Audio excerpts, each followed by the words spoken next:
오늘은 새로운 학가이 예언서를 시작하려고 합니다. 학가이를 한번 찾아보시기 바랍니다.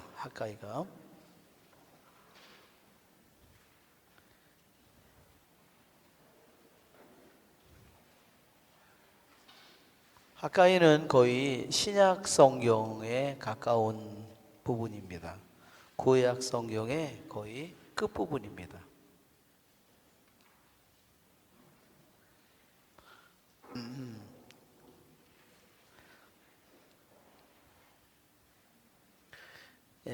이름이 이상하죠? 하가이. 하시, 여기 하시 있나요 혹시? 성은 하시고 이름은 까이예요. 까이. 먼저 주님의 기도를 하고 시작하겠습니다. 성부와 성자와 성령의 이름으로 아멘. 하늘에 계신 우리 아버지, 아버지의 이름이 거룩히 빛나시며 아버지의 나라가 오시며 아버지의 뜻이 하늘에서와 같이 땅에서도 이루어지소서. 오늘 저희에게 일용할 양식을 주시고 저희에게 잘못한 일을 저희가 용서하오니 저희 죄를 용서하시고 저희를 유혹에 빠지지 않게 하시고 악에서 구하소서. 아멘. 성부와 성자와 성령의 이름으로 아멘. 참 예수님, 네, 우리 학가이서는 책을 한번 펴서 1장을 펴보시고 그 다음에 그 다음 페이지에 보면 2장의 시작이 있고 그 다음 페이지에 넘어가서 그러면 벌써 2장으로 이 성경이 끝납니다. 그 다음에 스가랴가 있죠? 스가랴는 좀 길어요. 스가랴는 학가이하고 같은 시대에 산 예언자입니다. 스가랴는 예언이 여러 가지의 예언이 나오고 그 예언이 요한묵시록에 다시 등장합니다. 그러니까 예언은 다니엘서에 나오는 예언이든 스가랴에 나오는 예언이든 그 모든 예언의 환시들이 다시 묵시록에 등장한다는 거예요. 그 놀라운 일입니다. 그렇죠? 하느님에게서 나온 것은 모든 것이 하느님의 철저한 하느님의 계획과 뜻에 의해서 만들어진 것입니다. 그리고 그 다음 스가랴가 끝나면 마지막으로 말라기서가 나옵니다. 이것이 구약 성경의 마지막 예언서이고 말라기가 끝나면서 그 다음에는 신약 성경이 시작됩니다. 연락이 왔습니다. 공공안전이라고.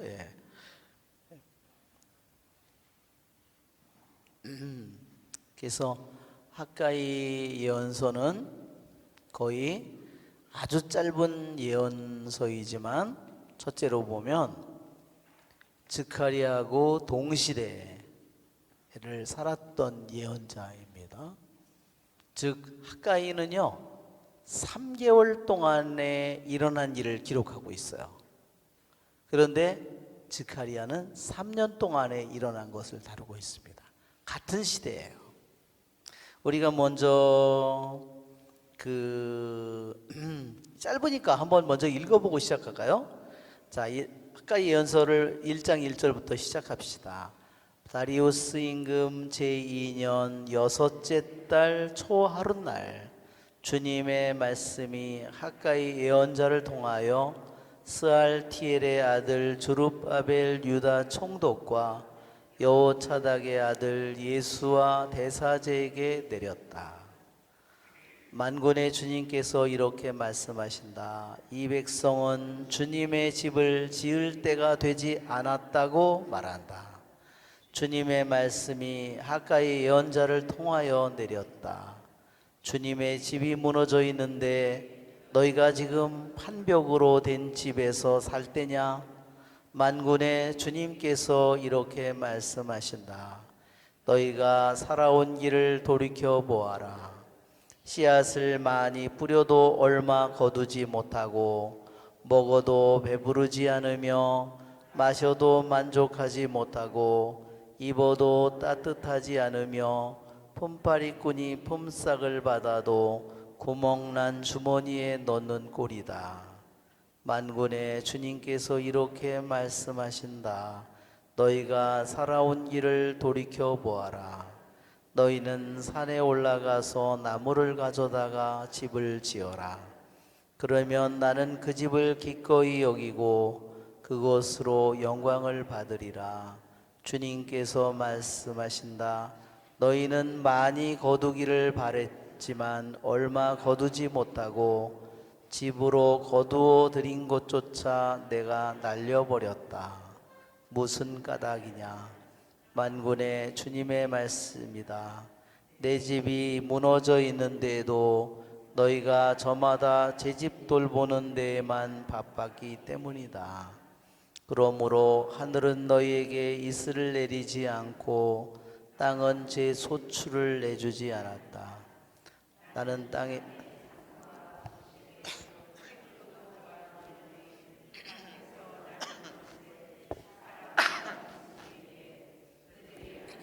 모든 일의 결실에 가뭄을 불러들였다. 스알티엘의 아들 주룹바벨과 여호차닥의 아들 예수와 대사제와 나머지 모든 백성은 주 저희 하느님의 말씀과 주 저희 하느님께서 보내신 학가이 예언자의 말을 잘 들었다. 그리고 백성은 주님을 경외하게 되었다. 주님의 사자 학가이는 주님의 말씀을 백성에게 전하였다. 내가 너희와 함께 있다. 주님의 말이다. 주님께서 스알티엘의 아들 주룹바벨 유다 총독의 영과 여호차닥의 아들 예수와 대사제의 영과 나머지 모든 백성의 영을 일으키셨다. 그래서 그들은 가서 저희 하느님 만군의 주님의 집을 짓는 일을 하였다. 그날은 여섯째 달 20 날이었다. 날짜가 딱 나오죠? 1장 1절에는 다리우스 임금 제2년 여섯째 달 초하룻날 주님의 말씀이 예언자를 통해서 내리죠? 누구에게? 학가이 예언자를 통해서 누구에게 내렸냐면 그 예언의 말씀이 내린 대상은 스알티엘의 아들 주룹바벨 유다 총독과 여호차닥의 아들 예수와 대사제에게 그 말씀이 내렸습니다. 그 다음에 끝기절에 보면 그날은 여섯째 달 20날이었는데 그러면 며칠 사이예요? 자, 날짜를 보면 다리우스 임금 제 2년 여섯째 달 초하루 첫째 날 1일. 그리고 그 사람들이 이 예언의 말씀을 듣고 그게 무슨 말이야? 어떤 사람은 그래 맞아 용기를 가져야지 하느님의 말씀이 그래 우리에게 용기를 준다 그러면서 12절을 보세요. 스알티엘의 아들 주룹바벨과 여호차닥의 아들 예수와 대사제와 나머지 모든 백성은 주 저희 하느님의 말씀과 주 저희 하느님께서 보내신 학가이 예언자의 말을 잘 들었다. 잘 귀담아 들었고 주님을 경외하게 되었다는 거예요. 그래서 어떻게 됐어요? 집 짓는 일을 시작하게 됐다는 거예요. 몇 년 동안이나 여러분 이게 멈춰져 있었냐면요. 6월 다시 24일 날 그러니까 23일 만에 이들이 드디어 공사를 시작하게 된 거예요. 중단된 공사를. 중단된 것이 몇 년이냐면요. 17년이에요. 17년 동안 중단됐습니다. 그래서 이들은 뭐냐면 이제는 끝났다. 불가능하다. 이렇게 생각했습니다. 그런데 하느님 예언자인 학가이 예언자에게 내린 하느님의 이 말씀 한마디가 17년 동안 그 백성은 어땠을까요? 예, 우울증을 앓은 겁니다. 절망한 거죠. 너무너무 그들은 쓰러져 있었던 거죠. 그런 누구도 그것을 일어날 수가 없었어요. 근데 이것을 일으킨 건 누구예요? 하느님의 말씀이에요. 정말 놀랍잖아요.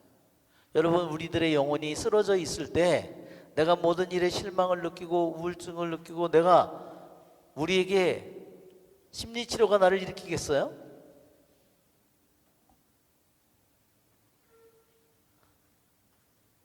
우리에게 뭐가 일으킬까요? 하느님의 한마디 말씀이 우리를 일으켜 세웁니다.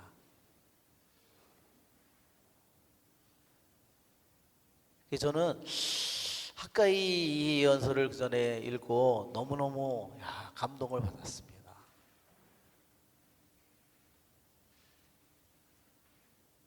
주님을 성전을 짓는 그 모든 일이 그들이 17년 동안 귀환을 했어요. 그렇죠? 귀향을 가서 70년을 살고 코레스가 에즈라서를 우리 그 전에 공부했죠? 에즈라 느헤미야서에 우리 그림을 먼저 한번 볼까요? 그림을 먼저 보면 자, 이게 뭐냐면 예루살렘이요 포위된 겁니다. 바빌론군에도 포위됐죠? 솔로몬 성전은 자 제1성전은 솔로몬 성전이라고요. 자, 23일 만에 그들이 깨어났습니다. 하느님의 말씀이 23일 만에 내리자 그들이 23일 만에 일어섰어요. 영을 깨웠고 그들은 다시 성전 공사를 두려워서 하지 못했던 일들을 때가 안 됐다고 그러던 피하던 그 모든 일들을 그들이 하면서 그들을 일으켜 세웠다는 겁니다. 23일 만에.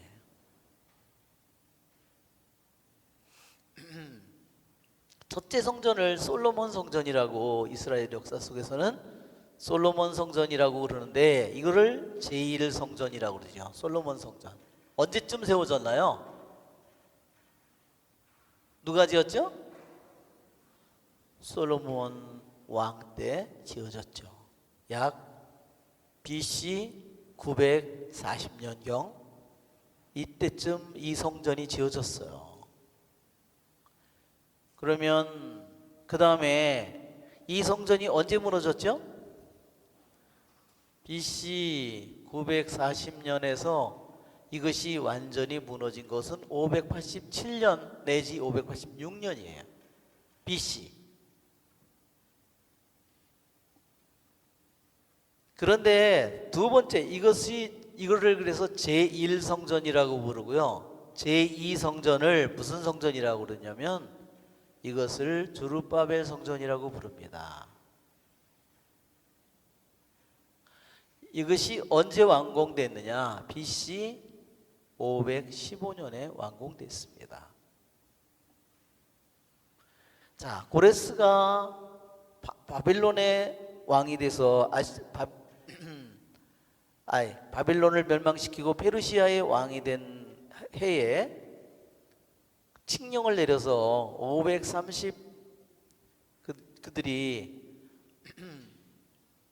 538년에 그들이 귀환을 합니다.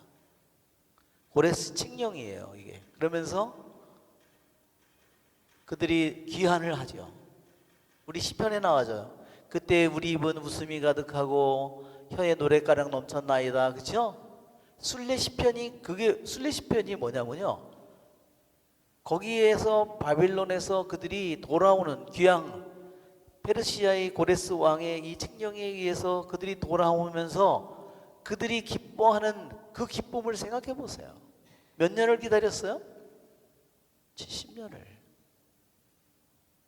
그게 시편에 그래서 113편부터 118편을 순례 시편이라고 부르고, 그죠? 이것을 할렐 시편이라고.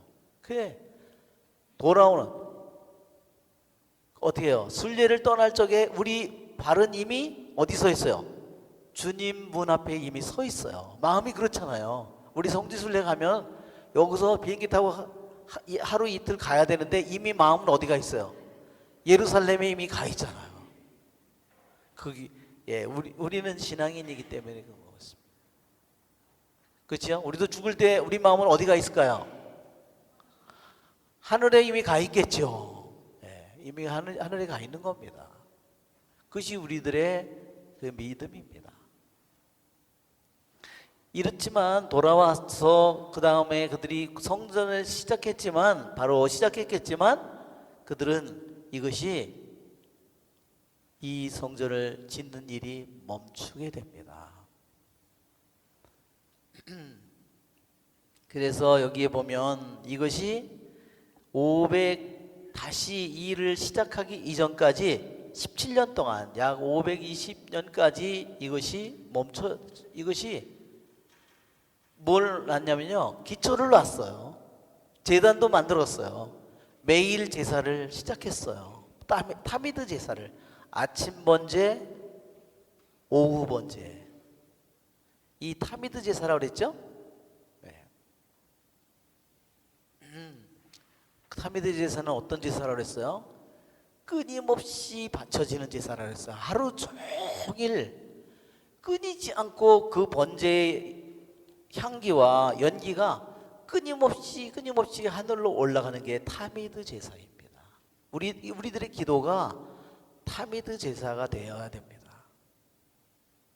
늘 기도하라 바오로 사도가 얘기하는 것처럼 우리들의 신앙인들에게는 모든 우리들이 가는 길이 뭐냐면 끊임없이 계속해서 언제든 내가 무슨 일을 하든 우리들의 마음이 믿음으로 희망으로 우리들의 지향으로 끊임없이 하느님께로 올라가는 겁니다. 그게 타미드 제사입니다.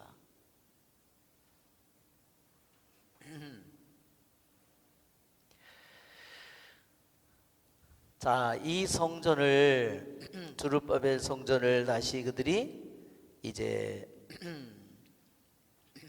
520년에 다시 BC 520년에 다시 학가이 예언자를 통해서 이거를 다시 다시 중단된 공사를 시작하고 다시 시작하는 거죠. 그러면서 515년에 이것이 완공됩니다. 이것이 완공되는 거예요. 한 5년 동안 성전을 지은 거죠. 그래서 주룹바벨 성전이 완공된 것입니다. 여러분, 왜 하느님의 말씀이 저렇게 중단된 모든 것을 다시 일으키는 결정적인 역할을 했을까? 주위에 있는 사람, 반대자들이 없어졌을까요? 아니에요. 사마리아 사람들 그것을 극구 반대하는. 한번 여러분 에즈라서를 한번 펴보세요. 에즈라. 열왕기 역대기 다음에 에즈라입니다. 에즈라 1장을 한번 펴보세요. 바빌론 유배가 끝나다.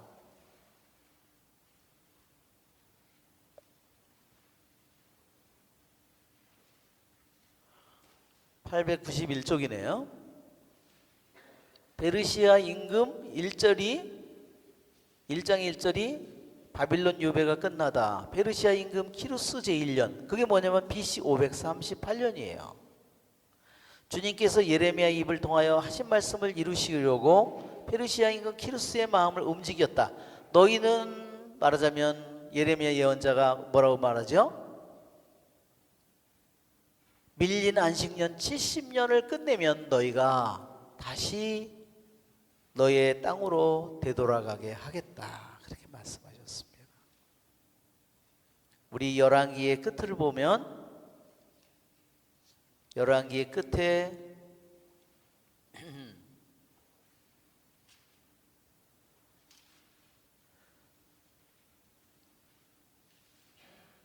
열왕기 역대기 끝에 봐야 됩니다. 역대기 학원의 끝에 역대기 학원 끝을 보면 이 땅은 밀린 안식년을 다 갚을 때까지 줄곧 예레미야 주님께서 예레미야의 입을 통하여 하신 말씀이 이루어졌다. 이 땅은 밀린 안식년을 다 갚을 때까지 줄곧 황폐해진 채 안식년을 지내며 이른 해를 채울 것이다. 그 다음에 22절 역대기 학원 36장에 페르시아 임금 키루스 제1년이었다. 예레미야의 입을 통하여 하신 말씀을 이루시려고 이렇게 나오죠. 네. 네, 예레미야가 이렇게 우리에게 다시 이스라엘 땅으로 그들이 돌아와서 이제 성전을 다시 유배자들의 2장에 유배자들 돌아온 명단이 있고 3장에 다시 제사를 드리기 시작했다 그랬잖아요. 제사를 드리려면 제단이 있어야 돼요. 그들은 이미 지초를 놓고 제단을 쌓은 겁니다. 그래서 돌아온 사람들이 가장 많은 사람들이 누구예요? 사제들이에요. 그래서 아침 저녁 번제를 바쳤습니다. 8절에 성전을 짓기 시작했다. 4장에 성전 건축이 방해를 받다. 1절 2절을 읽어보면 돌아온 유배자들이 주 이스라엘의 하느님을 위한 성전을 짓는 말을 유다와 베냐민의 적들이 듣고 주룹바벨과 각 가문의 우두머리들에게 다가와 말하였다. 우리도 당신들과 함께 성전을 짓게 해주시오. 왜 그들과 함께 성전을 지을 수 없을까요? 이스라엘의 규정의 법의 토라에 의하면요, 그들이 부정한 백성입니다. 그리고 그들은 뭐를 섬기고 있죠? 하느님을 섬기고 또 뭐를 섬기죠? 자기네 땅에서 가져온 그 우상을 같이 섬겼다는 겁니다. 아주 웃기는 시스템이죠. 예, 요즘에도 뭐 그런 사람들이 많잖아요. 그러니까 주님을 섬기고 돈도 함께 섬기고. 예, 어떤 사람은 그래서 부처님도 갖다 놓고 성모님과 갖다 놓고 묘지석을 만드는데 보니까 뭐 다 있더만 거기에 성모님도 있고 성인도 있고 뭐 부처님도 있고 뭐 골고루 다 있어요. 그렇죠? 이렇게 성전 건축이 방해를 받고 그것이 17년 동안 계속됐는데 5장 1절을 보세요. 그때 학가이 예언자와 5장 1절 이또의 아들 즈카리야 예언자가 유다와 예루살렘에 있는 유다인들에게 그들 위에 계신 이스라엘의 하느님의 이름으로 예언하였다. 그러자 스알티엘의 아들 스룹바벨과 여호차닥의 아들 예수아가 나서서 예루살렘에 있는 하느님의 집을 다시 짓기 시작하였다. 예, 그들이 방해자들이 누가 너네들 보고 다시 집 지으랬어? 와서 방해를 하지만 이제는 그들이 하느님의 이 일을 막지 못합니다. 그래서 성전이 7년 만에 완공이 되는 겁니다. 자, 여러분, 하느님의 말씀이 고린도 전서를 한번 펴보세요. 고린도 전서 14장을 한번 펴보세요. 고린도 전서 13장은 사랑에 대한 것이죠. 자, 고린도 전서 14장에 보면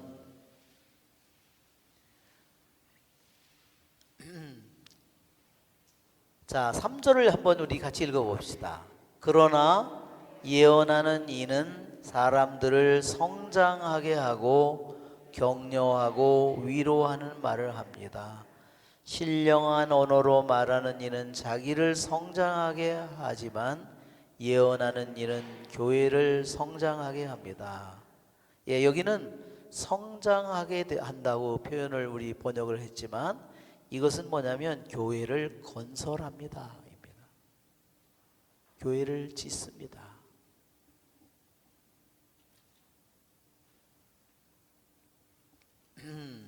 그것은 그러니까 참으로 놀라운 겁니다. 그리스 말로 지금 고린도전서 14장 4절은 오이코도메오라고 그럽니다. 오이코스는 집이고요. 도메오는 짓는다는 말입니다. 그러니까 예언하는 사람은 그 예언의 말씀이 교회를 건설하게 만드는 겁니다. 정말 놀랍잖아요. 여러분, 하느님의 말씀 한마디가 우리들의 마음속에 들어오면 어떻게 되죠? 겨자씨처럼 들어왔는데 어떻게 돼요? 끊임없이 자랍니다. 끊임없이 자라요. 어디까지 자랄까요? 하늘에 닿을 때까지 자라죠. 여러분, 창세기 1장에 하느님께서 세상을 온 세상을 창조한, 온 세상을 건설한 것도 뭐에서 나왔어요? 하느님의 말씀에서 나왔습니다. 예언의 말씀에서 교회가 건설되는 것은 너무나 당연한 일입니다.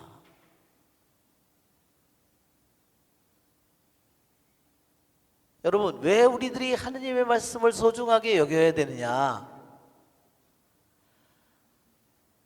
하느님의 말씀 한마디가 그것을 믿는 그것을 하느님의 말씀을 깊이 신뢰하는 이의 마음속에서 그 말씀이 우리를 구원할 뿐만 아니라 내 말을 듣는 다른 사람들을 구원합니다.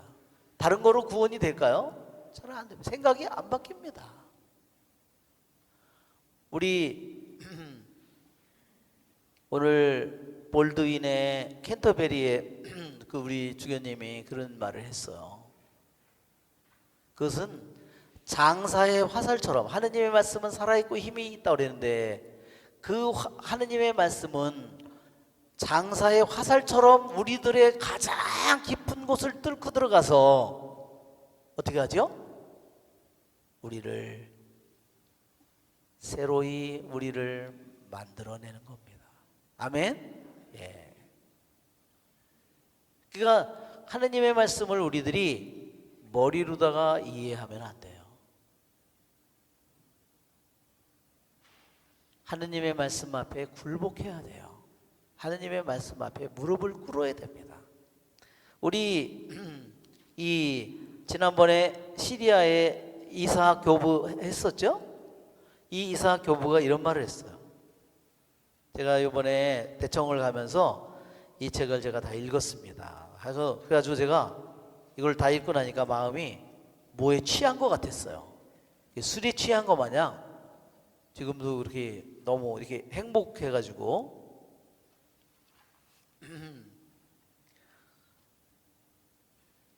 정말 이거를 읽는 것만으로도 그렇게 마음이 행복해졌습니다. 자, 지금 그걸 지금 찾고 있는데 지금 어디서 나오려는지 지금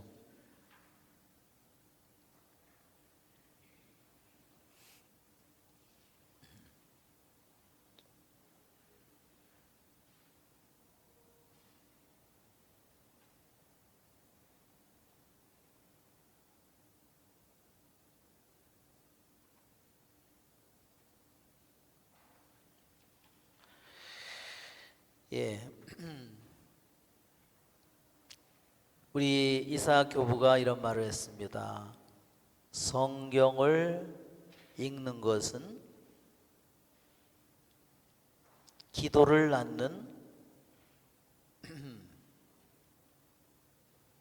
말하자면 두물머리입니다. 그 왜 남상이라고 그러죠? 모든 강의 시원지 있잖아요. 근원지. 그 근원지라는 겁니다. 그 성경을 읽으면 그 읽은 그 기절 속에서 기도가 샘솟듯이 나온다. 우러나온다는 겁니다. 우리는 내 마음 속에서 내 마음에 울려나오는 걸로 기도도 할 수 있지만 성경 한 기절을 읽으면 성경 한 기절을 읽고 그것을 묵상하는 가운데서 기도가 샘솟듯이 쏟아져 나온다는 겁니다. 이것이 우리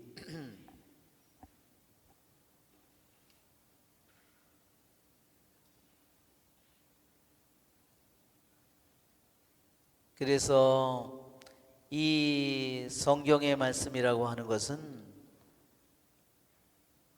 아주 최고로 엘리베이트 된 거라고 그랬어요. 최고로 극도로 고양되어 된 것이라고 말했습니다. 그러니까 여러분, 그러니까 어때요? 우리가 하느님의 말씀을 읽을 때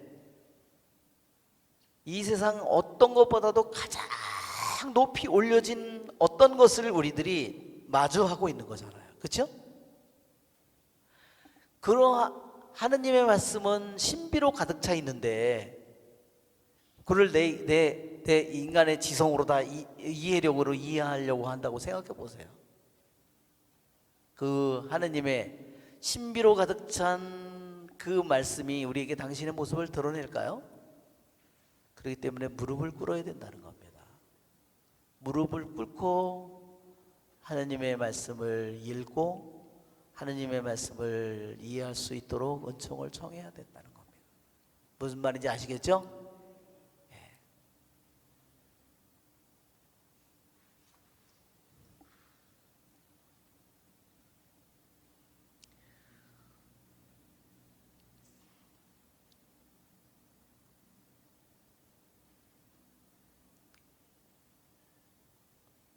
하느님의 말씀은, 성경의 말씀은 지성이 하느님의 신비로 들어가는 문으로서 역할을 합니다.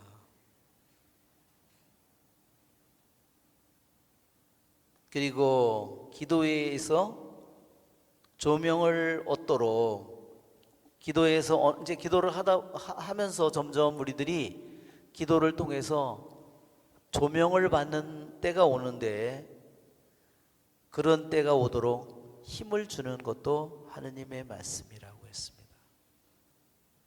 그러니까 우리들의 기도를 통해 하느님의 말씀을 읽고 묵상하는 동안에 우리들의 존재를 최고로 엘리베이터 시켜서 나를 엘리베이터를 타고 올라가듯이 우리들의 영혼이 그렇게 고양되어서 도저히 인간의 힘으로는 알 수 없는 하느님의 신비를 속으로 들어가도록 만들어준다는 거죠. 그래서 결국은 우리가 기도의 조명을 달성하게 된다는 겁니다. 예. 그러니까 성경에 우리가 창세기 1장에 하느님께서 빛이 있어라. 세상을 건설하는 것도 하느님의 말씀으로 건설한 것입니다. 그렇죠, 여러분? 하느님이 무슨 재료를 가지고 만들었을까요? 못을 가지고 콘크리트를 쳐서 그렇게 해서 만들었을까요? 목수를 데려다가. 그렇죠? 하느님은 오직 한마디 말씀으로 모든 것을 세상을 건설하셨습니다. 온 우주를 천사계든 물질계든 인간계든 동물이든 식물계든 광물이든 모든 것을 하늘이든 땅이든 모든 것을 그분은 당신 말씀으로 건설하셨습니다. 그런데 교회도 당신의 말씀으로 고린도 전서에 있는 것처럼 예언의 말씀은 교회를 건설하게 만든다는 겁니다.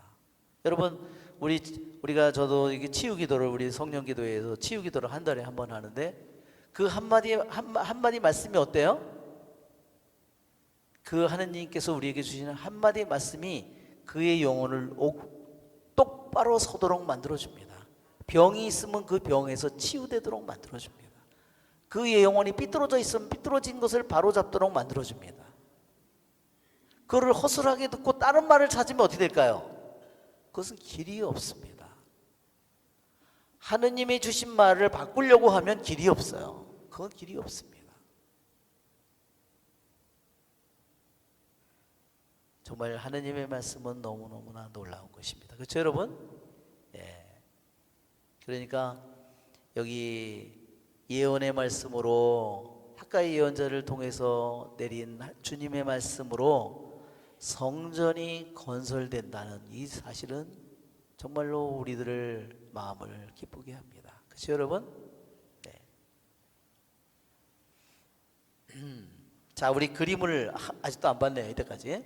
자, 이게 예루살렘 성전이 바빌론군에도 포위됐고, 그래서 솔로몬 성전이 무너진 거죠. 그 다음에 두 번째 저룹바벨 성전은 누구에게? AD 70년에 로마군에 의해서 예수님이 승천한 지 40년 후에 유대와 로마의 전쟁이 벌어지면서 그때 로마가 4개의 군단으로 예루살렘을 포위했어요. 자, 이게 그림으로 그려진 모습이에요. 자, 이거 보세요. 이게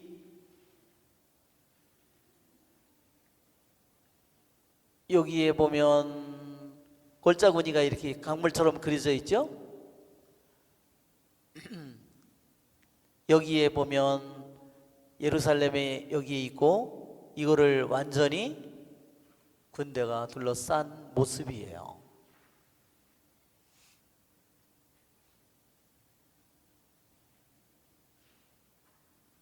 이스라엘의 역사 속에 솔로몬 제1성전, 주룹바벨 제2성전이 저렇게 멸망을 해서 없어졌습니다. 한번 여러분 저 그림을 잘 보십시오. 저것은요 2000년 전에 2600년 전에 솔로몬 성전, 그 다음에 주룹바벨 성전, 그것을 멸망한 과거이기도 하지만, 역사적인 사실이지만, 저것은 뭐냐면요 우리들의 영혼을 보여주는 겁니다. 예루살렘이 누굴까요? 우리입니다. 예루살렘이 뭘까요? 우리 교회의 성당의 모습입니다. 저것이 우리 영혼의 모습, 우리 가정의 모습입니다. 우리 한 사람 한 사람의 모습이에요. 저 예루살렘은. 나를 둘러싸고 있는 건 뭘까요? 나를 둘러싸고 있는 적들은 몇 개 군단, 10만, 20만, 30만의 대군이 나라고 하는 영혼의 이 성을 포위하고 있어요. 이것은 우리들의 모습이에요. 우리 영혼의 적들이 있죠? 적들이 있습니다.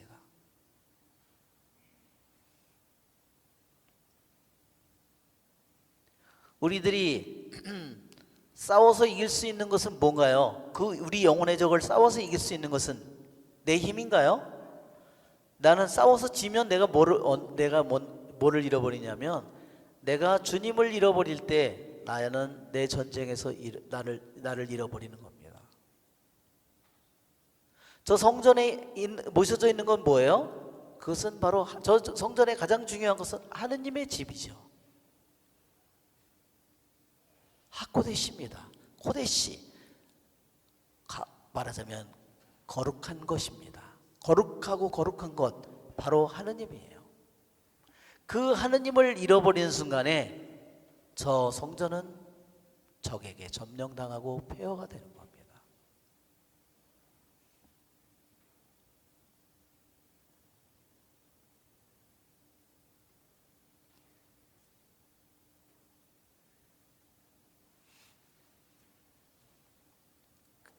이 예루살렘의 성전이 무너지는 그래서 폐허가 돼서 지금 2000년이 되도록 지금도 성전이 지어지고 있지 않죠. 그 당시에요 유대인 예루살렘에 몇 명이나 살았을까? 예루살렘의 구역으로 생각해 보면 그 당시에 몇만 명 또는 많으면 10만 명 이 정도 주위에까지 하면 살지 않았을까? 그러나 요세푸스의 기록에 의하면요 예수님이 승천한 후에 유대와 로마의 전쟁이 벌어져서 유대인들이 죽은 사람이 110만 명이 죽었다고 했어요. 포로로 끌려간 사람만이 7만 명이라고 했습니다. 왜 그렇게 인구가 늘어났는가? 그때가요 과월절 3일 전이었다는 겁니다. 그러면 과일절 3일 전이면 어떻게 되냐? 말하자면 터키, 그리스, 페르시아, 에집트 있는 유대인들이 순례를 온 것입니다. 평상시에 몇 배의 인구가 어떻게 되죠? 그러니까 예루살렘에 사는 사람은 돈이 저절로 들어오는 거예요. 그러니까 물질에 그냥 취하기가 너무나 쉬운 겁니다. 하느님 없어도 살 수 있다 생각하는 거죠. 자, 다시 우리 1절로 돌아가면, 자, 우리 첫 번 그림을 보다가 이렇게 됐네. 이렇게 휙 지나 학가의 예언자를 그림으로, 이콘으로 동방에서 그린 겁니다. 예루살렘이 불타서 귀양간 지 70년 만에 돌아온 거죠. 귀양간 지 70년 만에. 자, 이제 우리 에즈라서를 한번 볼까요? 에즈라, 우리 그림을 보면, 에즈라기를 보면 이스라엘 백성이 이것은 학가의 예언자가 이것은 누구냐면 저룹바벨이에요. 저룹바벨은 무슨 옷을 입었어요? 빨간 옷을 입었죠? 저룹바벨이 뭐예요? 직책이 유다 총독. 왜 저룹바벨과 여호수아에게 내렸을까? 저룹바벨은요, 유다의 왕족의 마지막 자손이에요. 그렇기 때문에 다윗 왕의 직통이에요. 치드키야의 마지막 죽은 치드키야 아들은 다 어떻게 됐죠? 아들들을 먼저 다 죽이고, 그죠? 그 다음에 왕도 눈을 빼서 죽이고, 그쵸? 다 죽었죠. 예, 기록에 저기에 의하면 아들들을 다 소대다 삶아서 죽였대요. 왜 그랬죠? 치드키야가 바빌론과 맺은 계약을 어겼잖아요. 바빌론 임금이 세운 왕이 누구예요? 치드키야죠. 그 앞에 여코냐는요 8살짜리였어요. 그 여코냐의 손자가 누구냐? 저룹바벨이에요. 여코냐 왕이 마지막으로 말하자면 바빌론으로 끌려가면서 너무 어리니까 그 삼촌을 대신 왕으로 세운 게 치드키야라는 겁니다. 근데 유대인들은 치드키야를 유대인의 왕으로 인정하지 않아요. 왜? 누가 세웠어요? 바빌론이 세웠기 때문에. 네부카드네살이 세웠고 다 죽었기 때문에. 그래서 왕손이 남은 것은 여코냐의 8살짜리 그 아들이 푸다야고, 그 아들이 바로 여기가 바로 지금 저룹바벨이에요. 그래서 사실은 유다의 왕인데 바빌론의 속국이기 때문에 왕이라는 호칭을 사용하지 못하고 총독이라고 하는 겁니다. 왜 성전을 저룹바벨 성전이라고 부르는지 이해가 되죠? 오직 다윗의 후손에서 메시아가 나오는 것이기 때문에 솔로몬 성전, 다윗의 후손인 솔로몬 왕 때 지어진 것처럼 다윗의 후손, 메시아가 나올 다윗의 후손, 귀양 갔다 왔지만 그 후손의 아들이 저룹바벨이기 때문에 이것이 다윗의 왕의 후손입니다. 그러니까 저룹바벨을 유다 왕이라고 여러분이 생각하면 되는 거예요. 그 다음에 왜 여호사닥의 아들 예수와 대사제에게 내렸냐? 그가 대사제이기 때문에. 자, 열왕기, 여러분 열왕기 맨 끝을 한번 보세요. 열왕기 24장 24장 열왕기 24장.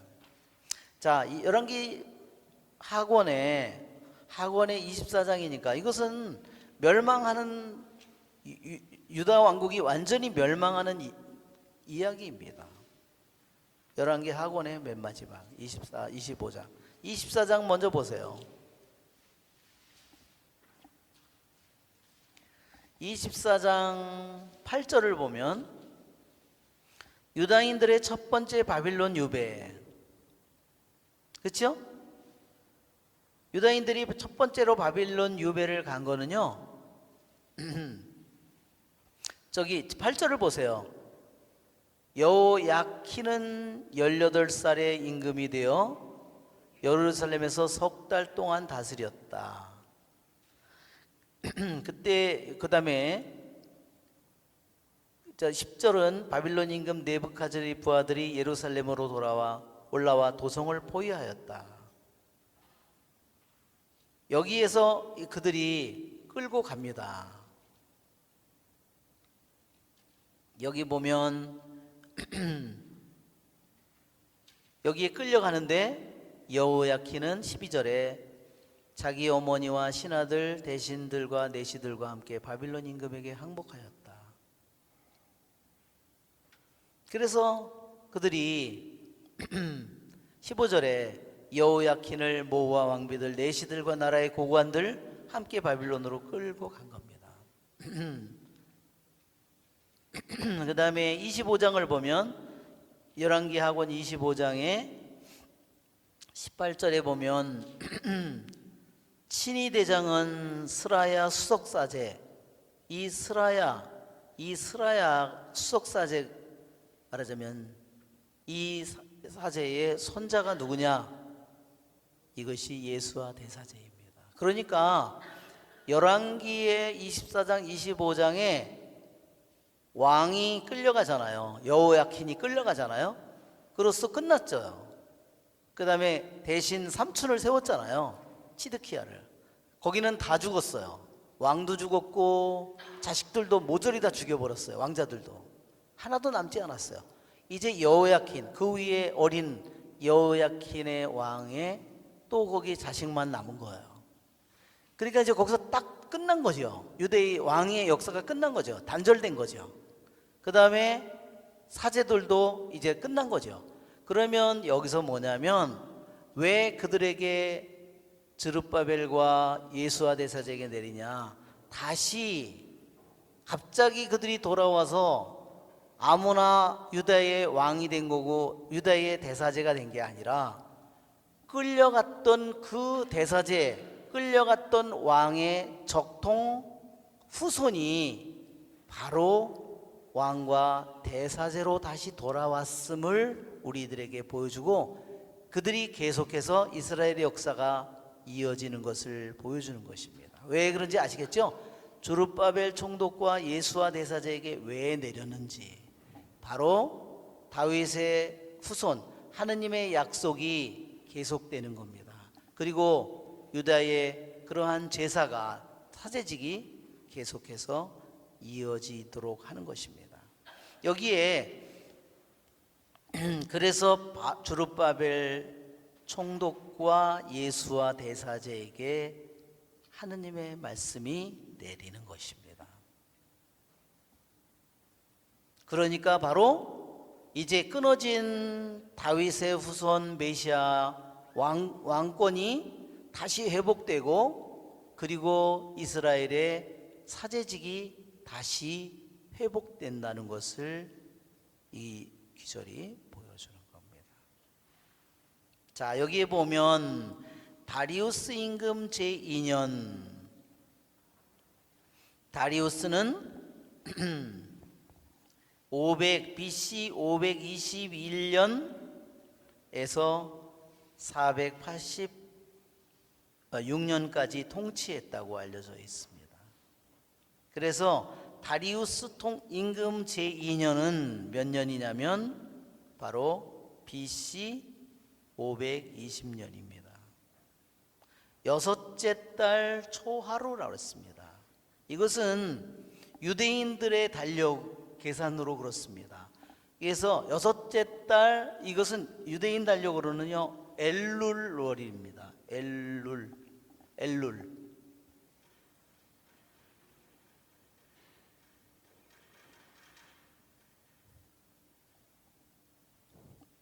유대인들에게 첫째 달은 뭐죠? 니산이죠.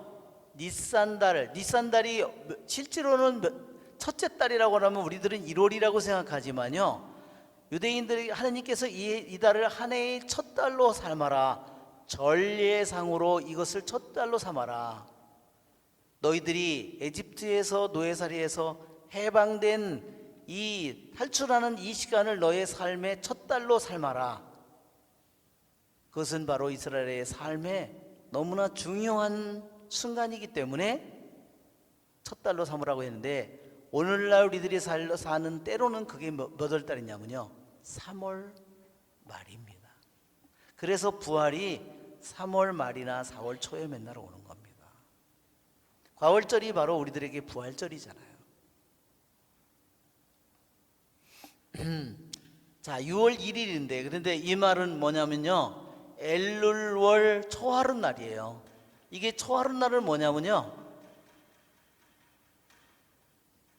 이게 달이 처음으로 초생달이, 이렇게 초생달이 나오는 그것을 가리키는 겁니다. 이게 음력이에요.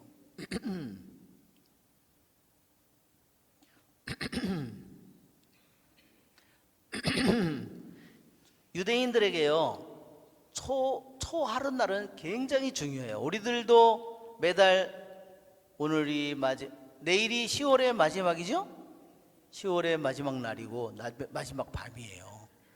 예, 누구냐, 그 어떤 가수가 부르는 맨날 예, 이용이가 부르는 게 10월에 목이 잠겨가지고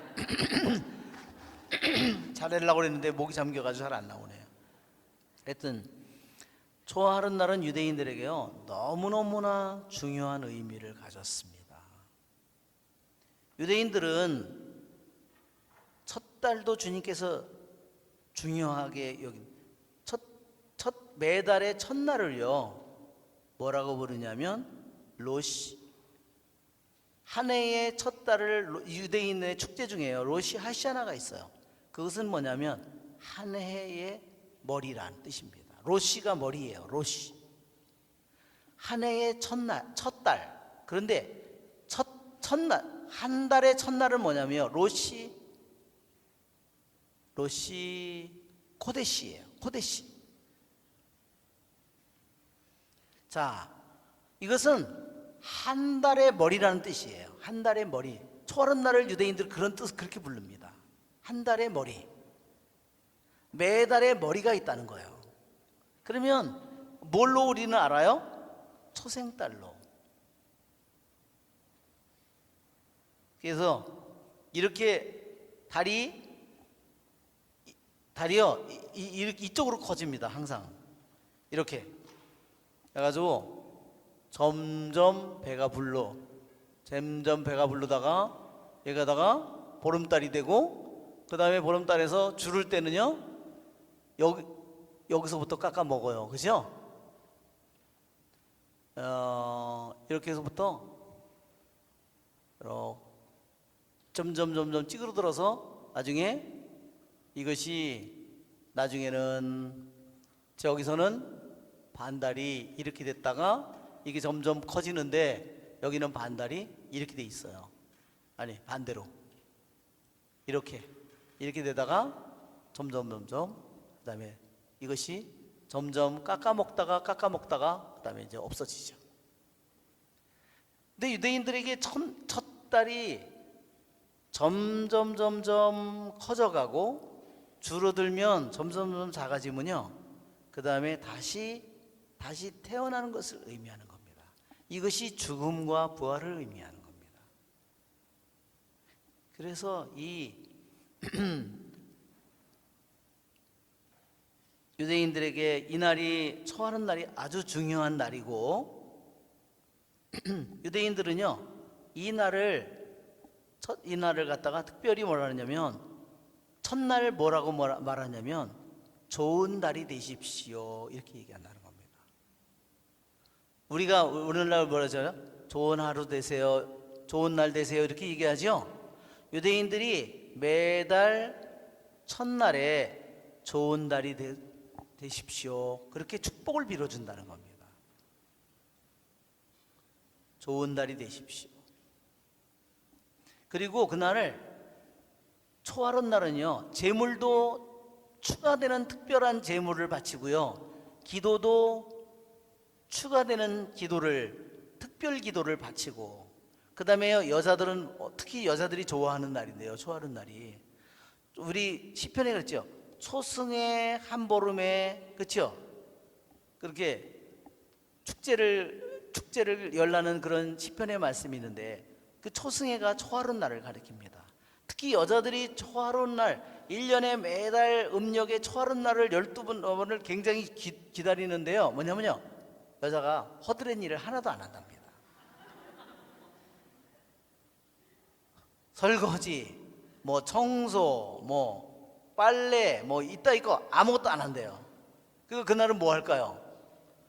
완전히 쉬고 맛있는 과자를 만들어 먹거나, 뭐죠?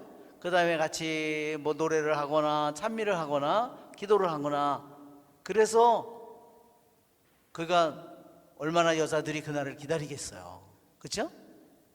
그래서 이 유대인들은 그러니까 초하룻 날은, 여섯째 달 초하룻 날은, 이날은 쉬는 날이에요. 일을 안 하는 날. 남자는 일 안 하는 날이고 여자들도 아무 일도 안 하는 날이니까 정말 쉬는 날인데, 그날 바로 하느님의 말씀이 예언자를 통해서 내리는 겁니다. 자, 이게 이제 학가이라는 말은요, 학가이라는 말은,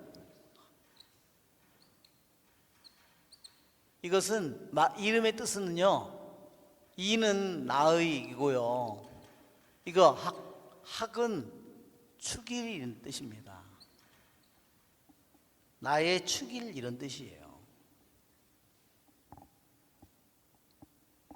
뭐 모르겠어요. 이거는 뭐 아직까지 그가 어떤 유대인의 축제날 태어났을 거라는 추측도 하고,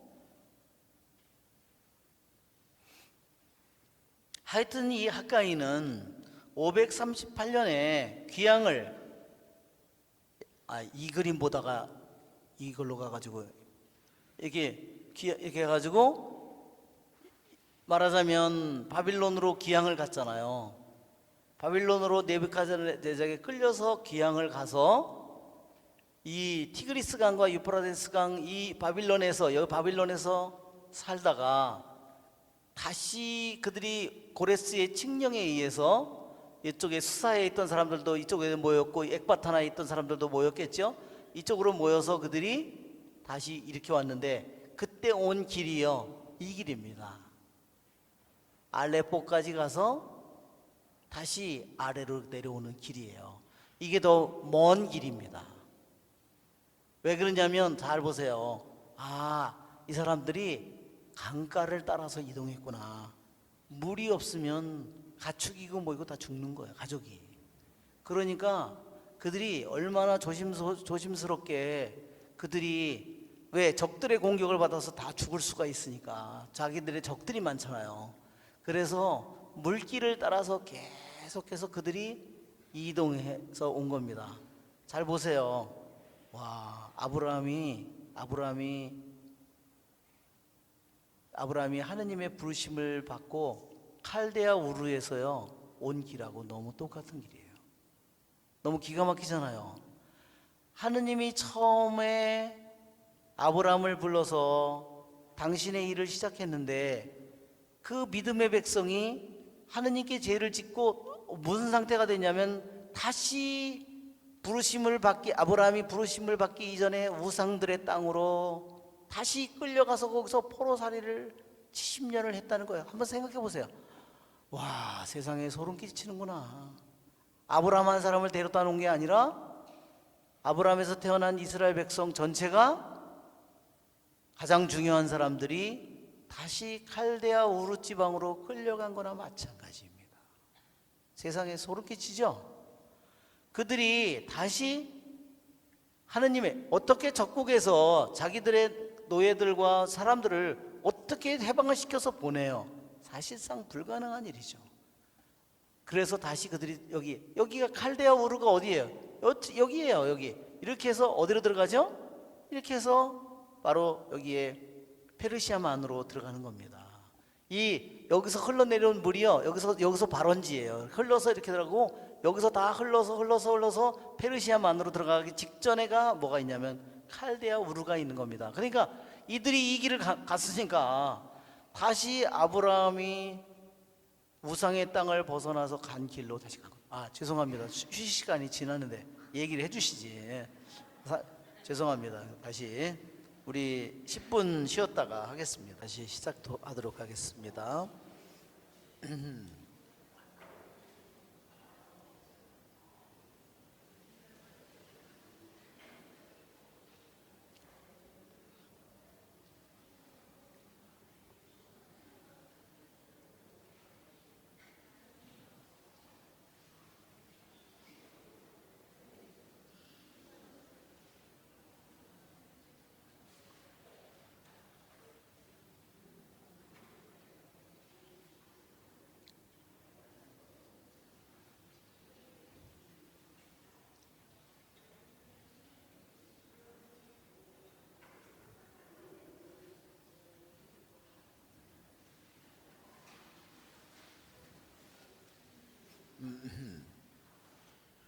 네, 다시 시작하겠습니다.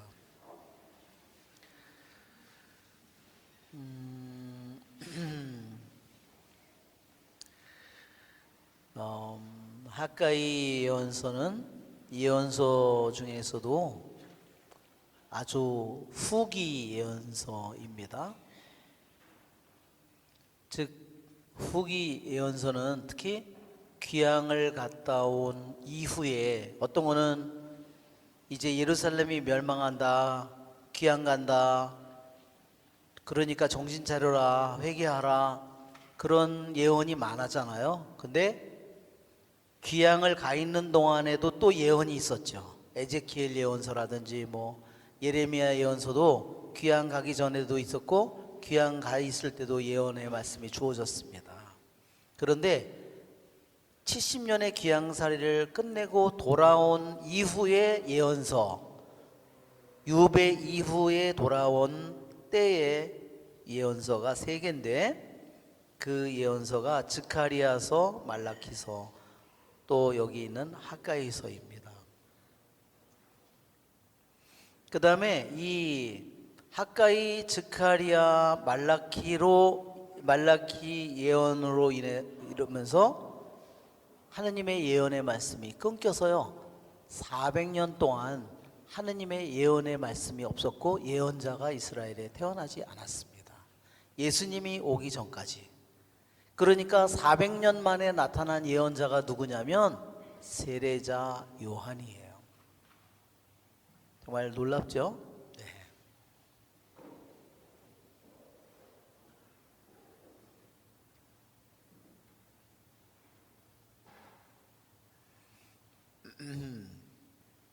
우리는 이미 알고 있는데 에즈라를 통해서 첫 번째로 고레스의 칙령, BC 538년에 돌아가도 좋다는 칙령을 받고 돌아온 이스라엘 백성의 숫자가 약 4만 9천 명, 약 5만 명이 돌아왔다고 했습니다.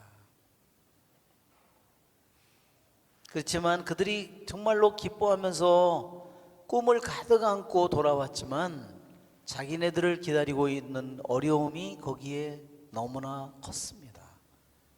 이미 70년 동안 나라가 비어있는 동안에 다른 사람들이 들어와서 모든 세력을 다 잡았고 모든 이권을 잡았고 그들이 다른 종교를 세웠고, 그렇기 때문에 그들은 이루 말할 수 없는 고통의 시간을 겪어야만 했습니다.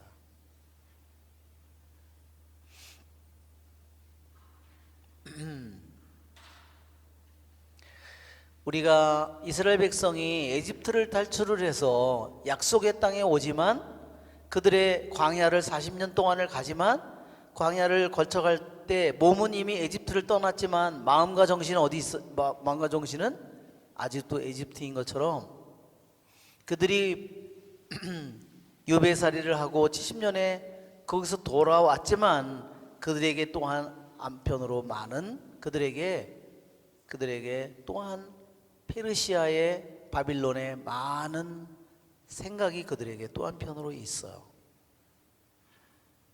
그것이 우리 이미 에즈라나 이런 느헤미야서에 보면 그들이 그 지방 사람들하고 자녀들하고 결혼을 막 시키잖아요.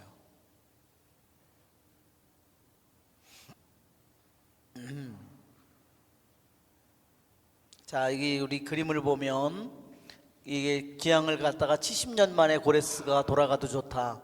그렇게 고레스 칙령을 내놓고요.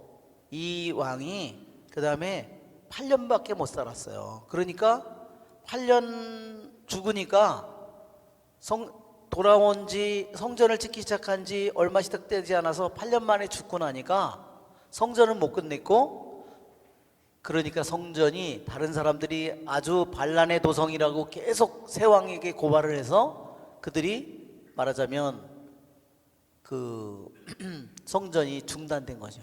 이것은 바빌론에서 그들이 토라를 가지고 율법을 가지고 돌아온 그들의 모습이에요.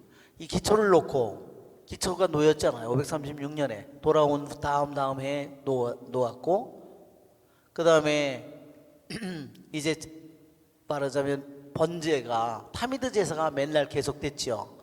그렇지만 기초만 놓이고 번제 제단만 있지 522년에 그 공사가 중단됐습니다. 그래서 17년 동안 중단돼 있다가 드디어 여기 보면 20년에 여기 보면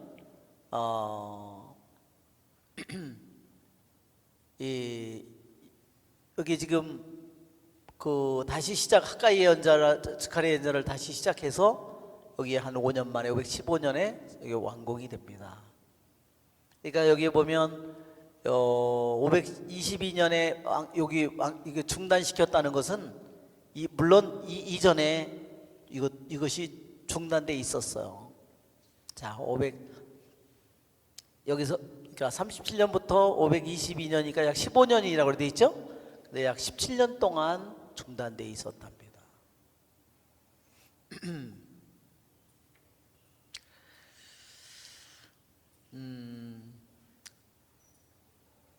이 드룹바벨의 이름은 그 바빌론의 씨앗이라는 이런 뜻입니다. 그러니까 이름은 바빌론에서 태어났고요. 바빌론에서 태어났고 바빌론의 이름을 받았어요. 그것이 바빌론의 물론 그것을 통치하는 그 사람들의 통치 방법이죠. 이름을 다 자기네 식으로 바꾸는 거죠. 바빌론의 씨. 그러니까 바빌론에서 태어났다는 뜻이겠죠. 아까도 얘기한 것처럼 여코니아 또는 여호야킨의 손자이고 다윗 왕족 중에서 살아남은 자.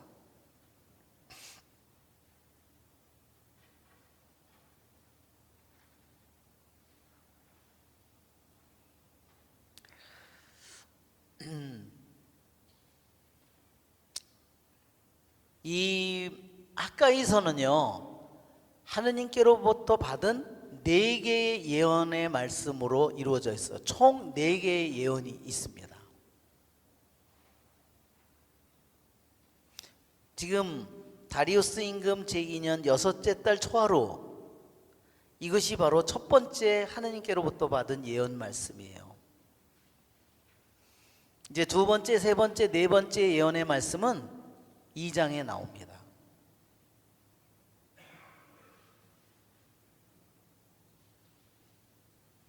자,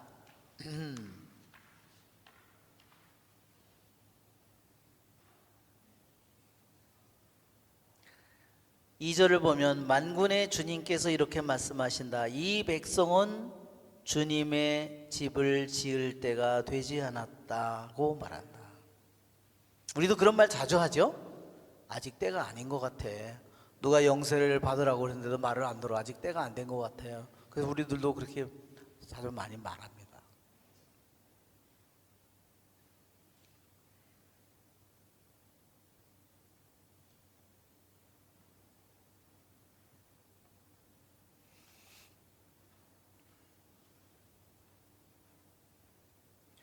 주님의 말씀이 하가이 예언자를 통하여 내렸다. 예, 그러니까 공사는 중단된 지 17년이 됐는데 사마리아 사람들은 모든 70년의 그들이 비어있는 동안에 거기로 이주해 온 사마리아 사람들은 아주 모든 권력을 다 잡고 새로 성전이 지어지는 거를 절대 원하지 않았어요. 왜 그렇죠? 그러면 자기네들의 말을 안 들을 테니까. 여기서 성전은 왜 중요할까요? 성전은 중요한 것은 뭐냐면 이것이 이스라엘 백성과 하느님과의 계약의 중심이에요. 성전이.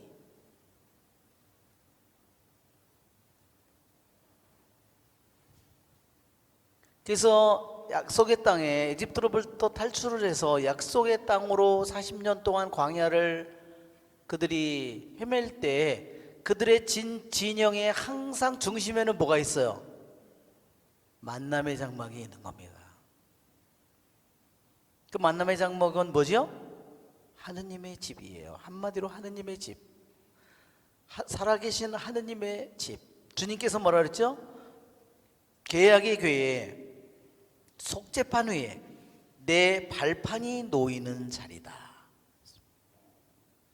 당신의 현존을 가장 확실하게 말해주는 대목 중에 하나입니다. 속죄판 위에는 내 발판이 놓이는 자리다. 이것은 고대인들의 에집트나 고대 근동의 사고방식 속에요.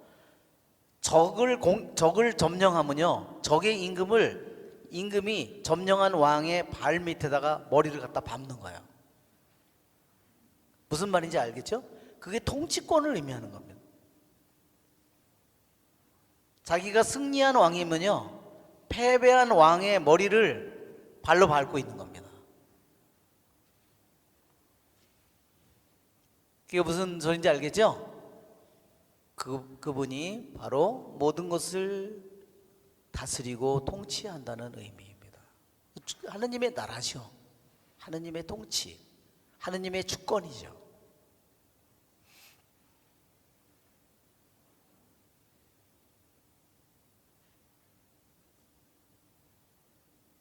그런데 17년 동안 중단됐는데 이제는 습관이 되어서 때가 아직 아니야. 주님의 집을 지을 때가 아니야. 그렇게 쉽게 합리화를 하기 쉽죠. 그렇죠? 그런데 예언자를 통해서 내린 말씀이, 주님 말씀이, 주님의 집이 무너져 있는데 너희가 지금 판벽으로 된 집에서 살 때냐. 여기에 판벽은 뭐냐면요, 송백나무 판자예요. 그러니까 우리 요즘에 비싼 나무 판자 뭐 있어요? 편백나무예요. 집안을 편백나무로 아파트를 돌리려면은 비싸겠죠? 향기도 좋고 뭐 건강에도 좋고 그런 식입니다. 그러니까 그 큰 송백나무를 켜서 만든 그 판자로 집을 지었으니까, 그러니까 아주 비싼 집이죠. 그러니까 돈이 없어서 못 진 것이 아니라는 겁니다. 자기 집으로는 아주 고급 집을 지어놓고 주님의 집은 무너져 있었다는 겁니다.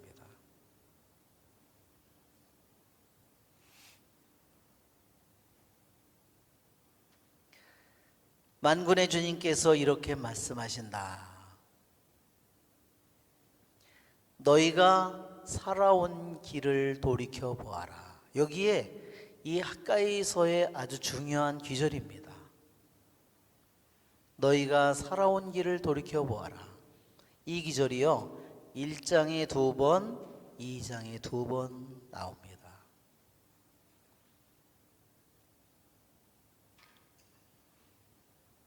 우리들도 오늘 하루를 살면 내가 오늘 하루를 걸어가는 길이 있죠? 분명히 내 마음속에서 걸어가는 길이 있어요. 왜? 내가 여러 가지 할 것이 있는 수많은 것 중에서 어떤 거를 내가 선택하고, 내가 이리 갈 수도 있고 저리 갈 수도 있는데, 분명히 내가 어떤 것을, 어디도 내가 텔레비전을 볼 수도 있고, 내가 여러 가지 내가 반드시 해야 되는 가정 일도 있지만 내가 선택하는 일이 있잖아요. 그렇기 때문에 분명히 나에게 내가 집에 있어도 내 마음에 분명히 걸어가는 길이 있다는 겁니다.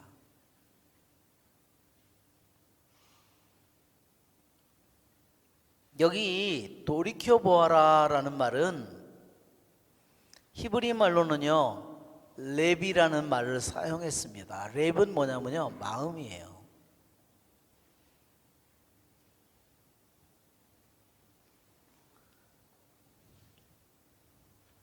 그것은 무슨 뜻이냐면 그냥 돌이켜보아라 하는 것이 아니라 내가 걸어가고 있는 길을 거기에 내 마음을 거기다 다 고정해봐라 그런 뜻입니다. 그냥 잠시 생각이 아니라 내가 어떤 길을 걸어오고 있는지, 내가 아침에 일어나서 내가 하루라는 이 시간을 내가 사용할 때 내가 어떤 길을 걸어가고 있는지 그거를 돌이켜보는데 우리가 반성하잖아요.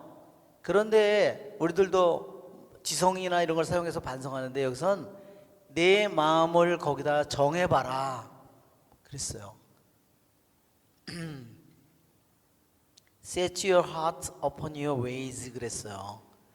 우리들이 걸어가고 있는 내 마음 속에서 내가 어디 쪽으로 결정을 하고 어떤 것을 선택하고 내가 하는지, 내가 어떤 의도를 가지고 그런 것을 했는지, 그런 것들이 중요한 부분이에요. 그것이 우리들의 삶에 있어서 내가 어떤 일을 했는데 그 의도가 뭐였느냐,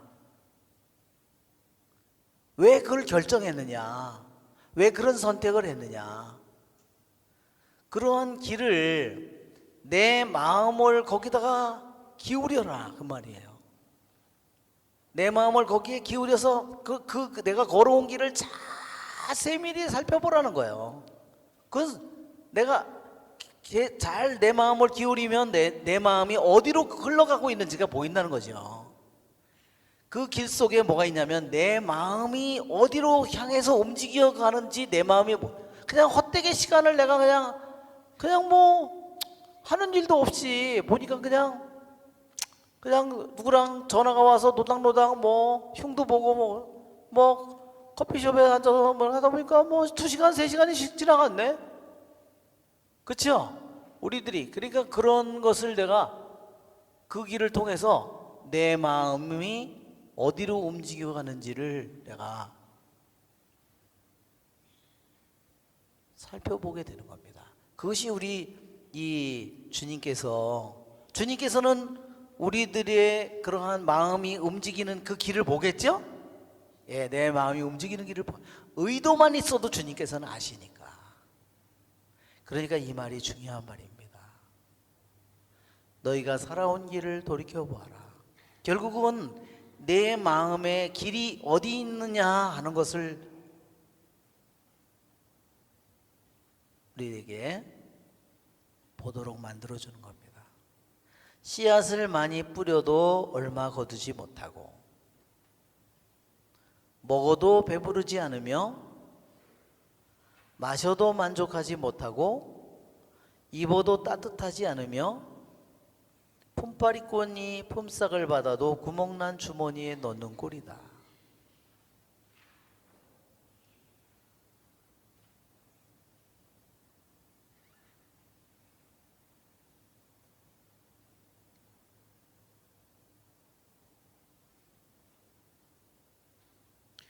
우리들이 때로는 어떤 일을 하는데 축복이 없는 일을 계속하면 어떻게 되죠? 고생은 직사게 하고, 남는 거는 없고, 그죠? 욕은 직사게 먹고 이렇게 되는 거죠. 그렇죠? 왜 그럴까요? 그것은 축복이 없는 길을 가는 거다 하는 겁니다. 축복이 없는 길을 가는 거다. 그것은 뭐냐면 첫 번째 계명이 깨진 거예요. 첫 번째가 뭐예요? 모든 것 위에 하느님을 흠숭하는 것이 첫 번째 계명인데, 첫 번째 거를 안 하고 나머지 거를 이루어 달라고. 내가 일용할 양식이고 이게 뭐가 있는데 이것을 이루어 달라고 그러고 뭐 저기가 있는데 이번에 입시에 붙게 해달라고 그러고 시험에 붙게 해달라고. 그렇죠? 이게 그러니까 그래서 주님께서 말씀하시잖아요. 첫째 가는 계명은 이것이다. 그렇죠? 둘째 가는 계명이다. 만약에 둘째와 첫째가 뒤집히면 어떻게 될까요? 주님이 둘째가 됐어요. 당신은 세컨드요. 주님한테. 그거 만약에 부인이 자기 남편한테 당신은 세컨드야. 내가 사랑하는 사람 따로 있어. 그럼 그죠? 눈이 뒤집겠죠? 남자가 자기 아내 보고 내가 실제로 사랑하는 여자는 따로 있어. 그러면 어떻게 되겠어요? 그죠? 이놈아 너 죽고 나 죽자. 이렇게 되겠죠. 네. 그거 당연한 일이에요. 네. 이 부부지간에도 그런데 나하고 하느님과의 관계가 첫째가 둘째가 되고 둘째가 첫째가 돼버리면, 그죠? 그러면 그것은 뭐 그래서 첫째는 우리가 여러분 구약에 계명이 몇 개 있어요? 613계명이나 있습니다. 구약에는 계명이. 그런데요, 하라는 계명이 있죠. 하라는 식. 이 하라는 계명은 몇 개냐면 248개고요. 하지 말라는 것은요 365회예요. 한번 더 해보세요. 뭔가 희한하죠? 자, 248은 뭐냐면요, 오늘날 우리 해부를 통해서 아는 거예요. 인간의 사람의 몸에 있는 크고 작은 모든 뼈를 합친 게 248개라는 겁니다. 왜? 어떻게 해요? 248개의 뼈 하나만 부러져도 어때요? 아유, 그까지 247개가 멀쩡한데 한 가지 뼈 부러졌다고 뭐 죽지는 않지. 그렇지만 손가락 하나 뼈 부러져도 그렇죠? 갈비 금 조금만 가도 죽는다 그러죠? 그러니까 이것은 우리에게 내 마음을 다해서 목숨을 다해서 힘을 다해서 주님을 사랑하라는 말을 우리에게 생각나게 합니다. 정말 하느님이 정말 너무 소름 끼친다. 365는 뭐 얘기 안 해도 아시겠죠? 뭔지? 매일매일. 그런데요, 제가 이번에 놀라운 사실을 알게 됐습니다.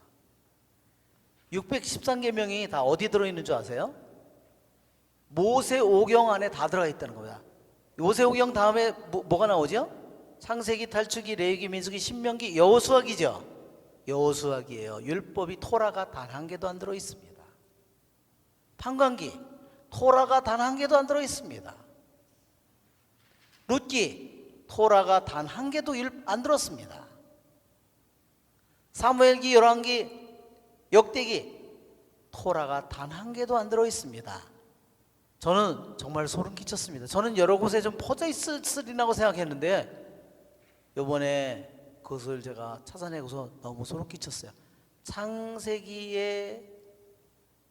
창세기에서부터 신명기까지 총 613이 다 들어있는 겁니다. 왜 토라라고 하는지 아시죠? 그래서 토라라고 부르는 겁니다. 토라는 말하자면 우리들이 걸어가야 될 길을 의미하는 겁니다.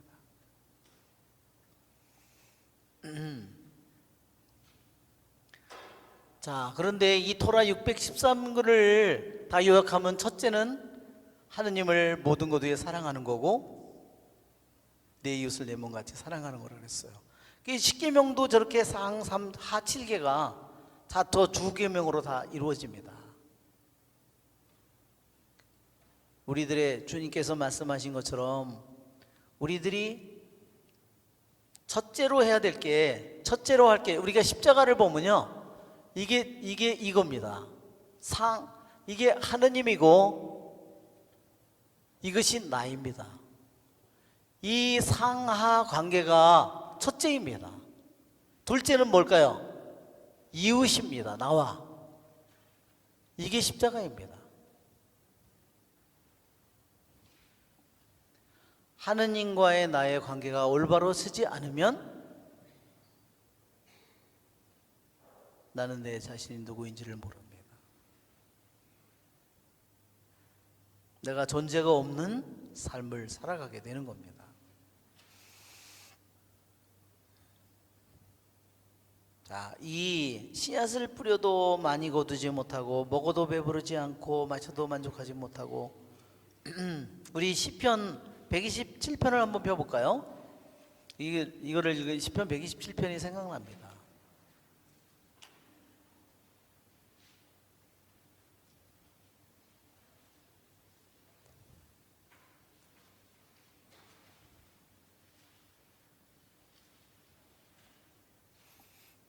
예, 우리 순례 시편이죠. 한번 읽어볼까요?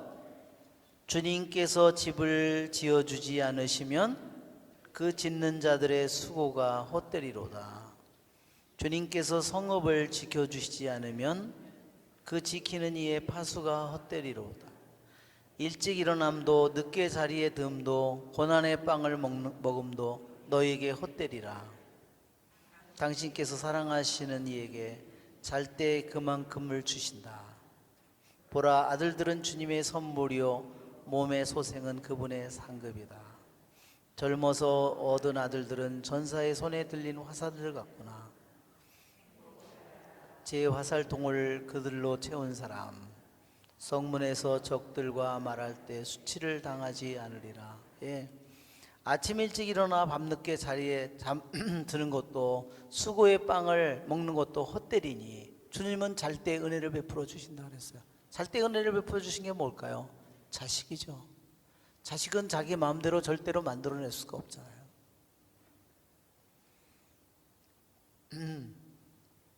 그래서 주님의 축복이 없이 우리들이 어떤 일을 도모하고 내가 애를 아무리 써도 내가 물을 거슬러 올라가듯이 만약에 그렇게 내가 주님의 뜻을 거스른다면 우리는 죽어라고 애를 쓰겠지만 결국은 얻는 것이 없는 그런 결과를 가져옵니다. 결국 이 주님의 집은 주님의 집이 무너져 있다는 거. 그래서 우리는 내 자신이 주님의 집이 내 안에 잘 무너져 있지 않는지, 주님의 집이 잘 세워져 있는지, 주님의 집이 튼튼하게 잘 내 안에서 그러한 재물을 내가 잘 주님께 바치고 있는지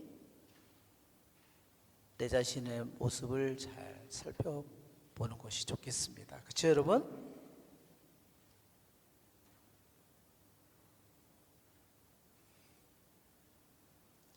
그러니까 말하자면 내 안에서 주님께 기도와 재물이 내 안에 주님께 사랑, 믿음, 희망, 사랑의 재물이 잘 타오르지 않는데 내 가정에 좋은 일이 일어나게 해달라고 축복을 비는 것은 헛된 기도를 하고 있는 것이다.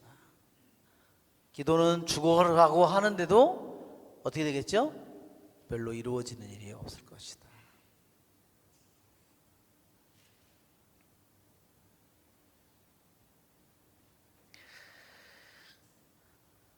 이 주님의 집은 하느님과 이스라엘 백성의 계약의 상징입니다.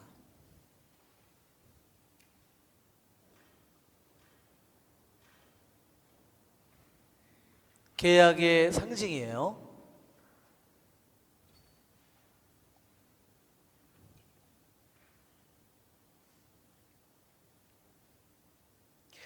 유대인 성경에서 말할 때 계약이라고 하는 것은 일반 세상에 말하는 계약과 분명히 달라요. 세상에서 말하는 계약은 재산이라든지 땅이라든지 무슨 이런 거를 가지고 하잖아요. 그렇죠? 그런데 성경에서 말하는 계약은 뭐가 다를까요? 이것은요, 이 계약은 뭐가 되냐면요, 완전히 한 가족이 되는 겁니다. 내가 누구와 계약을 맺으면요, 옆에 나라든 옆에 부족이든 옆에 있는 형제하고 계약을 맺으면 한 핏줄이 되는 겁니다. 그래서 일례로 가장 계약이 잘 나타나는 게 뭐냐면요, 결혼이에요. 서로 전혀 다른, 성도 다르고 지역도 다르고 출신도 다른데 결혼의 계약을 통해서 그들이 뭐냐면 한 가족이 되고 하나가 되는 거예요. 완전히. 성경에는 많은 계약이 있잖아요. 크게 보통 구약 성경에 7개의 계약이 있다고 그럽니다. 아담과 맺은 계약, 아브라함과 맺은 계약, 노아와 맺은 계약, 모세와 맺은 계약, 그렇죠? 다윗과 맺은 계약, 이런 계약들이 쭉 있는데 이 계약의 가장 커다란 특징은 뭐냐면, 세상에서 말하는 계약과 완전히 다른 것은 뭐냐면, 이 계약은 물질에 대해서, 어떤 땅에 대해서, 뭐 경제적으로 이런 것 계약과 달리 이것은 뭐냐면 한 가족이 되고 한 운명이 된다는 거예요. 완전히 하나가 되는 겁니다.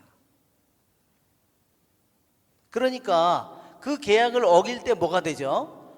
만약에 부부가 결혼을 해서 하나가 되었는데 만약에 떨어지면 어떻게 되죠? 그것은 뭐 정말로 끔찍한 겁니다.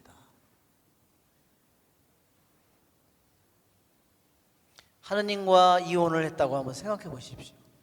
얼마나 끔찍한 결과가 이루어질 것인가.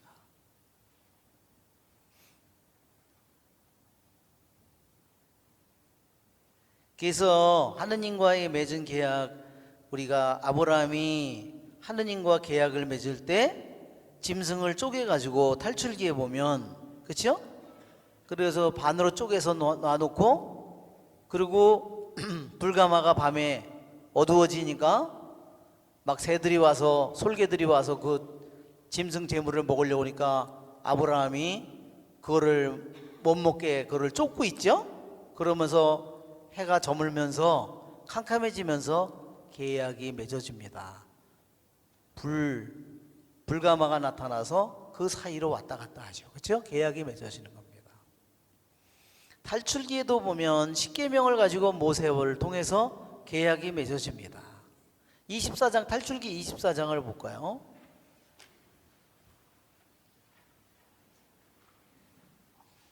예, 이것은 이제 아브라함과 맺은 계약이 더 이제는 모세를 통해서 이스라엘 백성과 공동체로 맺은 계약이죠. 즉 이걸로 인해서 이스라엘 백성이 드디어 태어나는 겁니다. 이스라엘 백성이라고 하는 구약의 첫 교회가 탄생하는 겁니다. 시나이 산에서 계약을 맺다. 그전에는 아담과 계약을 맺었고 아브라함, 노아와 계약을 맺었고 아브라함과 계약을 맺었는데 그것은 개인적인 계약이었지만 이제는 이스라엘 백성과 계약을 맺고 이스라엘 백성이라는 공동체, 교회 공동체가 드디어 탄생하는 겁니다. 그런데 이 계약을 통해서 하느님과 이스라엘 백성이 한 가족이 되고 한 운명이 되고, 그러면 여기에서 그 계약을 맺는 방식이 있어요. 계약을 맺는 방식은 뭐냐면요, 서로 계약의 조문을 낭독하는 겁니다. 그 계약 조문이 뭘까요? 십계명입니다.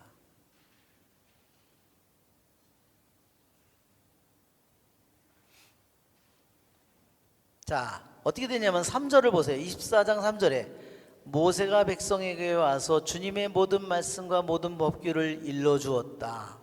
그러자 온 백성이 한 목소리로 주님께서 하신 모든 말씀을 실행하겠습니다 하고 대답했다.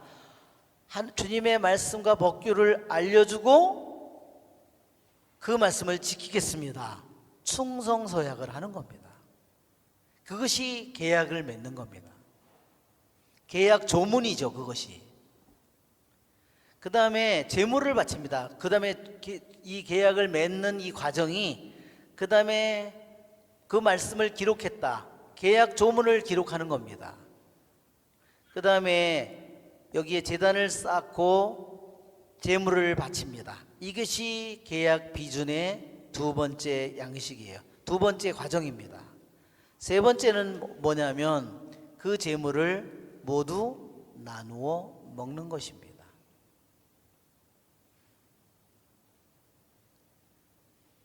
11절에 보면 주님께서 이스라엘 자손들의 수령들에게 손을 대지 않으셨으므로 그들은 하느님을 뵙고 먹고 마셨다.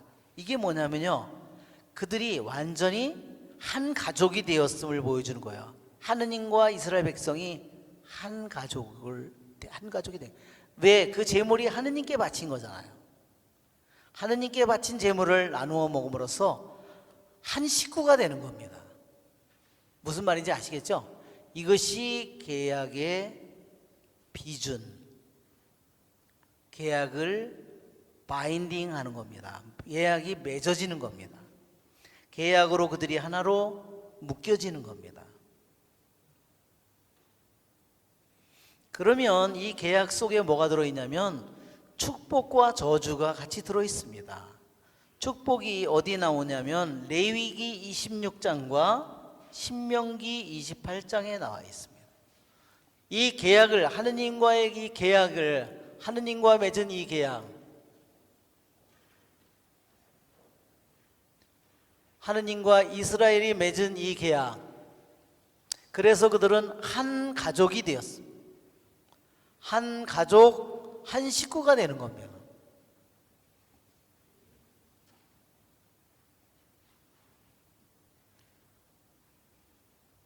거기에는 같이 뭐가 따라오냐면 축복과 저주가 따라옵니다.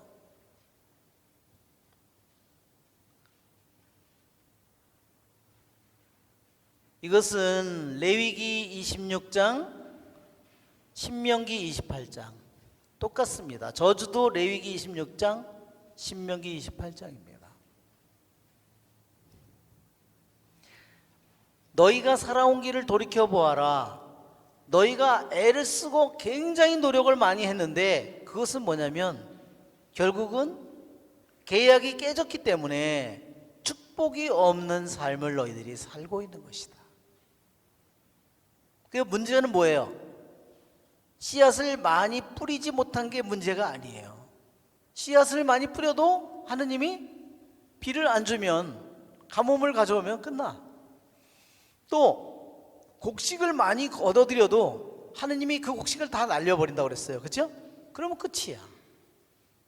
돈을, 이제 말하자면 돈을, 수고를 무지무지하게 남의 몇 배를 했는데도 벌리지가 않아. 또 돈을 많이 벌었는데도 다 어디로 다 새나가. 그것은 축복이 없는 삶을 살았음을 보여줍니다. 그것은 바로 계약이 깨져 있다는 거죠. 왜 저주를 받겠어요? 그것은 레위기 26장을 한번 우리가 읽어볼까요?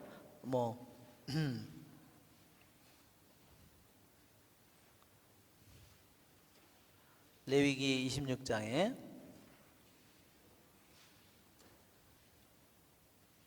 이미 여러 번 우리들이 본 부분이지만 26장 14절부터 거역에 따르는 벌, 이것이 저주입니다.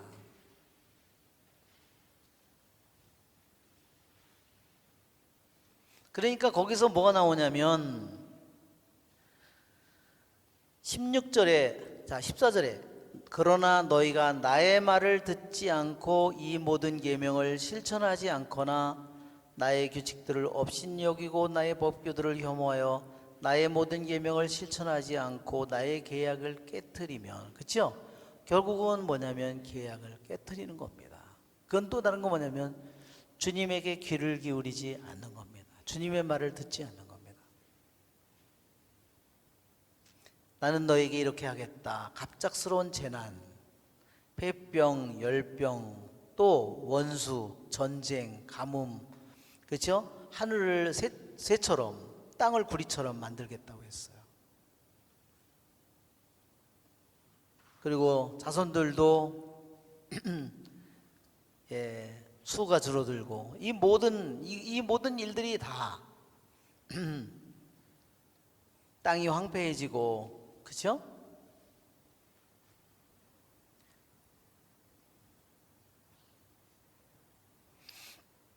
그것은 결국은 뭐냐면 하느님을 섬기는, 첫째로 섬기는 그것을 저버리고 우상을 섬길 때 하느님의 집이 황폐화되는 겁니다. 그렇죠? 그래서 주님은 어디 계시나요? 내 안에 계십니다. 제가 이번에 치유 기도를 받을 때 주님께서 그런 말씀을 하시는 걸 제가 들었어요. 너는 나를 섭섭하게 하는구나. 내가 너를 그렇게 사랑하는데 너는 나를 섭섭하게 한다. 너는 나를 슬프게 한다. 너는 밖에서 나를 찾고 있다. 인간에게서 찾고, 뭐에서 찾겠죠? 돈에서 찾고, 재물에게서 찾고, 거기서 찾으면, 그렇죠?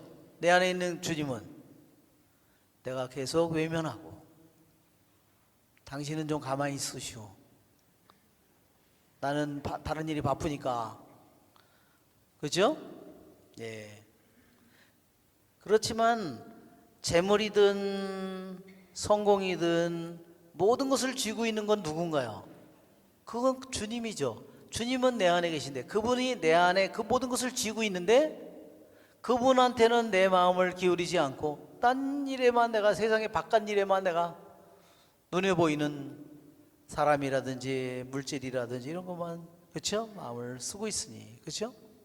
그것이 바로 하느님의 집이, 주님의 집이 무너져 있는데 자기의 집만을 화려하게 꾸며놓은 그런 모습과 다름이 없어요. 저는 그 말을 들을 때 제가 준주성범의 말을 딱 생각났어요. 밖에서 세상이 소곤대는 소리에 귀를 기울이지 말고 내 안에서 말씀하시는 주님의 음성에 귀를 기울이는 자는 복되다. 그렇죠? 이 세상이 소곤대는 건 뭐죠? 야, 돈이 최고야, 성공이 최고야, 좋은 학벌이 최고야. 그리고 사람들이 그렇게 생각하죠. 그럼 한번 그런 걸 얻으면 어떻게 할까요? 만약에 인류대학에 가서 지금 거기서 떨어지지 않으려고 피똥을 싸면서 고생을 하죠? 왜? 자기의 사고방식이 그렇게 됐으니까, 그렇게 믿으니까 그 길은 끝이 없이 그 길을 가는 겁니다. 참 기가 막히죠?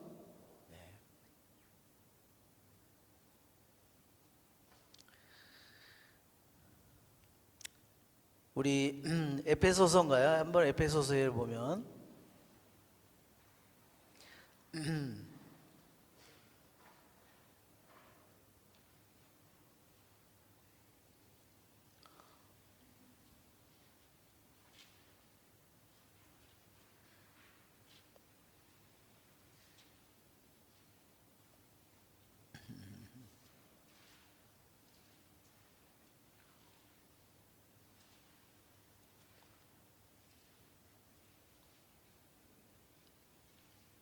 에베소서 2장을 보면 이런 말씀이 있습니다.